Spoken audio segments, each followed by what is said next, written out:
Respected staff members and dear students, good morning to all of you. तो आज चूंकि 28 जुलाई है, इस दिन को वर्ल्ड हेपेटाइटिस डे के तौर पे जो है मनाया जाता है।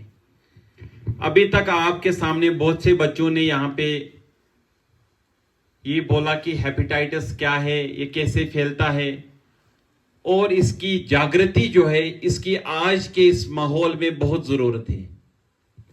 आजकल लोगों को पता ही नहीं चलता है जब तक वो हेपेटाइटिस का शिकार भी हुए होते हैं। हेपेटाइटिस जो है बहुत से किस्म का होता है, जिसमें हेपेटाइटिस बी और सी जो है ये क्रॉनिक होता है, यानी ये खतरनाक होता है। इसलिए हमें चाहिए कि हम हेपेटाइटिस के अगेंस्ट जो वैक्सीन होते हैं वो वैक्सीन हमें लगाना चाहिए। जो हमारे घरों में बच्चे होते हैं, जब वो उस एज ग्रुप में पहुंचेंगे उनको भी जो है हेपेटाइटिस का वैक्सीन लगाना चाहिए। वैक्सीन लगाने का फायदा ये है कि उस बच्चे को जब वो बड़ा हो जाएगा या बचपन में हेपेटाइटिस की बीमारी लगने के चांसेस जो हैं बहुत ही कम, यानी नेग्लिजिबल होते हैं। उनमें से भी किसी को हेपेटाइटिस हो सकता है, लेकिन बहुत कम चांसेस हैं। उसके बाद हेपेटाइटिस ई। हेपेटाइटिस ई जो है वो फूड पॉइजनिंग से होता है। तो आजकल ज्यादातर जो है बच्चों को या तो हेपेटाइटिस ई होता है या वायरल हेपेटाइटिस। और उसका कारण क्या है कि हम जो आजकल जंक फूड्स खाते हैं, आपको आजकल पता है कि लोग ज्यादातर दुकानों की चीजों पे ही जो है मुनासिर रहते हैं। बच्चे ज्यादातर वो पैकेट्स वगैरह उन पे डिपेंडेंट रहते हैं जो अनहाइजीनिक होते हैं। उनको जिस जगह बनाया जाता है वहां पे भी सफाई नहीं होती है और वो सेहत के लिए भी अच्छे नहीं होते हैं। हमें चाहिए कि हम फल फ्रूट खाएं, घर की बनी हुई चीज़ों को प्रेफरेंस दें, बाहर का खाना ना खाएं, ऐसी जगह पर खाना ना खाएं जहाँ पे गंदगी हो, जहाँ पे अच्छा जो क्या बोलते हैं सफाई का इंतजाम ना हो। और खासकर जो बाजारी चीज़ें हैं, पैकेट्स वगैरह, वो भी नहीं खानी है। उसके अलावा जो भी चीज़ आप खाते हो, आप बिस्कुट लेते हो, मिक्सचर लेते हो, कोल्ड ड्रिंक लेते हो, जूस लेते हो, उसको पहले आपने एक्सपायरी डेट जो है चेक करनी है। क्योंकि कभी कभी चीज़ें एक्सपायर भी हुई होती हैं, बच्चे जो है अनजाने में उनको खा लेते हैं और उसके बाद कुछ टाइम गुजरने के बाद 10 दिन, 15 दिन, 20 दिन के बाद वो बीमार पड़ जाते हैं। और इस वक्त भी जो है हमारे स्कूल के 2-3 बच्चे जो हैं जो जॉइंटिस का शिकार हो गए हैं। क्योंकि जॉइंटिस जो है, जिसको अभी यहाँ पे एक बच्चे ने बोला, इसको हम अपनी जबान में इरकान बोलते हैं। और जॉइंटिस के जो है बहुत से काजेस होते हैं, उनमें से एक कारण उसका जो है हेपेटाइटिस भी होता है।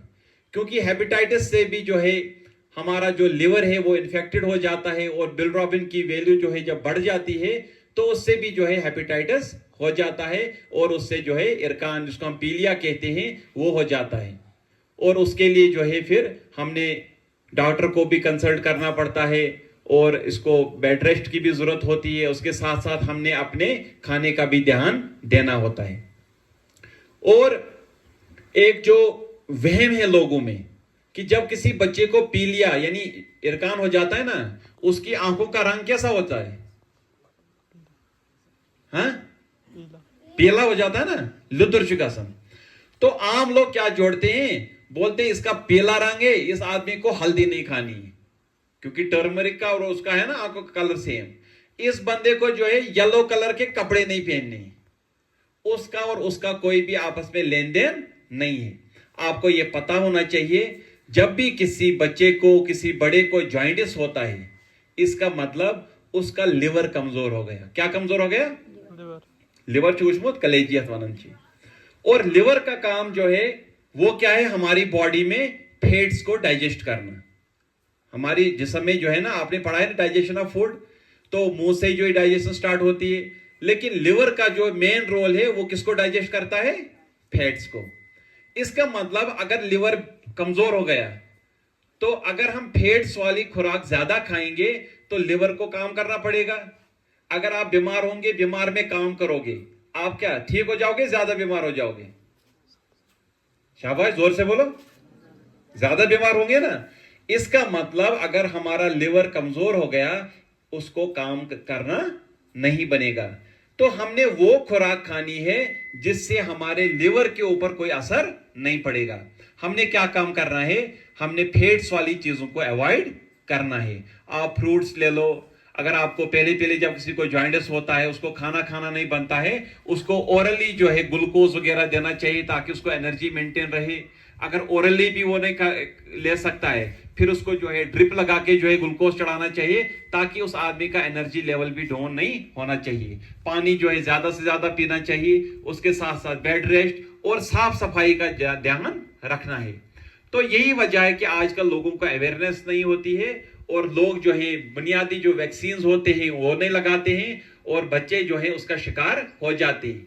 अब ये जो फूड पॉइजनिंग का था हेपेटाइटिस ई का, अब जो मैंने आपको बोला हेपेटाइटिस बी या सी जो ज्यादा क्रॉनिक है, उनकी जो सबसे बड़ी वजह है वो होता है कि जब हम जैसे कहीं पे, आपको पता है कि आजकल तो पहले जमाने में जब इंजेक्शन लगाते थे ना, एक ही सिरिंज होती थी, उसको बॉयल करते थे, फिर उसको स्टराइज करके दूसरे बंदे को इंजेक्शन लगाते, फिर तीसरे को। आजकल जो है सिंगल यूज आती है, अगर आपको इंजेक्शन लगाया है तो डॉक्टर उसी वक्त उस सिरिंज को क्या कर देता है, फेंक देता है। लेकिन कभी कभार क्या होता है, बच्चे जो है उस सिरिंज से खेलते हैं, है ना, वो नीडल आपने उठाई, किसी को चुबा दी, उसको खून निकल गया, फिर वही नीडल और किसी ने लगाई। तो अगर किसी को ऑलरेडी इंफेक्शन होता है खून में, हेपेटाइटिस का इंफेक्शन होगा, तो वो नीडल जिसके साथ वो खून लगा वो दूसरे को टच हो गया, उसके ब्लड के साथ वो टच हो गया, उसको भी जो है हेपेटाइटिस लगने का खतरा रहता है। उसके अलावा ब्लेड्स होते हैं, जैसे आप जो है नाई के पास जाते हो, है ना, जब आप बाल वगैरह कटाने के लिए जाते हो तो बाल वगैरह काट के जब आपको ब्लेड से वो यहां से बाल छाल ठीक करता है, उस वक्त आपने नाई को पूरा ध्यान रखना है क्या इसने ब्लेड चेंज किया कि नहीं किया। कभी कभार क्या करते हैं, वो पुराने जिसको उन्होंने ब्लेड लगाया है वही ब्लेड दूसरे को लगाते हैं। हो सकता है उस पुराने वाले को कहीं कट लगा, खून लगा उस ब्लेड के साथ, उसको हेपेटाइटिस का वो इन्फेक्शन होगा, वो दूसरे को लग सकता है। और जब आप नाई के पास जाते हो, जब वो उस तरह वगैरह उसका इस्तेमाल करता है, आपने उसको बोलना है कि इसको पहले आप धो, उसके बाद नया ब्लेड इसमें लगाओ, फिर मुझे लगाओ। और उस चीज में जो है डरना नहीं है, झिझकना नहीं है। ये कुछ चीजें होती हैं जिनसे, और उसके अलावा जब वो तो हॉस्टल वाले करते हैं कि ब्लड ट्रांसफ्यूजन, जब कोई आदमी बीमार होता है या कुछ, तो उस वक्त भी जो है जब कोई खून देने के लिए जाता है, उसको बहुत सारे टेस्ट किए जाते हैं जिनमें उस ब्लड में यह भी देखा जाता है कहीं ये आदमी हेपेटाइटिस का शिकार तो नहीं है। अगर किसी आदमी को हेपेटाइटिस होगा, हेपेटाइटिस का विक्टिम होगा, वो भी जो है अगर उसका ब्लड हम दूसरे के बॉडी में चढ़ाएंगे, ट्रांसफ्यूजन करेंगे ब्लड का, तो वो हेपेटाइटिस उस आदमी को भी लग सकता है। तो इन डेज को यहां पे थोड़ा सा मनाने का यही मकसद होता है कि आप तालीम के साथ साथ अपनी हेल्थ का भी जो है थोड़ा सा ख्याल रखोगे, हेल्थ के बारे में आपको अवेयरनेस मिलेंगी। छोटी छोटी चीजें जो है, दो चीजें होती, एक होता है मिथ, एक होता है फैक्ट। मिथ होता है कि जो बनी बनाई किसी ने बात की वही आगे चलेगी, चाहे उसमें सच्चाई हो या न हो। दूसरा होता है फैक्ट, हकीकत क्या है। तो मिथ क्या है हेपेटाइटिस में, कि आपको येलो कलर के कपड़े नहीं पहनने हैं, ये एक मिथ है। आपने हल्दी नहीं खानी है, ये मिथ है। आपने सिर्फ मूलियां ही मूलियां खानी है, उसके अलावा कुछ नहीं खाना है क्योंकि मूलियां वाइट होती हैं, ये भी मिथ है।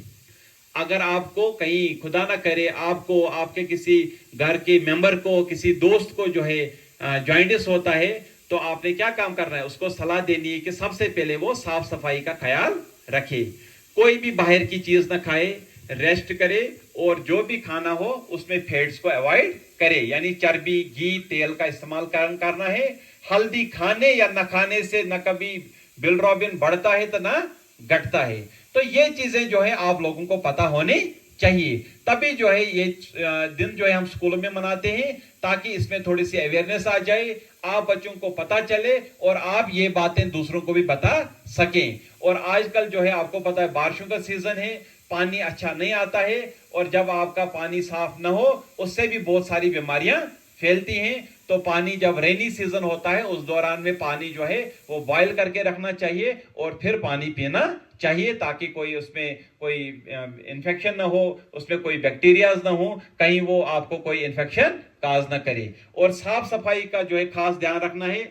आप खाना खाने से पहले, खाना खाने के बाद हाथ अच्छी तरह धोने चाहिए। जब भी आप वॉशरूम जाते हो, उसके बाद जब वहां से निकलते हो तो साबुन से जो है 3-4 बार जो है हाथ धोने चाहिए। और घर के इर्द गिर्द भी साफ सफाई का खास ध्यान रखना चाहिए। जो आप घर में कपड़े लगाते हो, बिस्तरा आपके घर में होता है, बाकी चीजें घर के अंदर बाहर का जो माहौल है वो साफ रखना चाहिए। तो सफाई से जो है बहुत सारी बीमारियां जो है खुद ब खुद भाग जाती हैं। तो सफाई जो है इसको प्रायोरिटी देनी चाहिए। जब हम सफाई को प्रायोरिटी देंगे बीमारियां खुद ही भाग जाएंगी। ठीक है ना, समझ आई आपको ये बात? ठीक है, थैंक यू।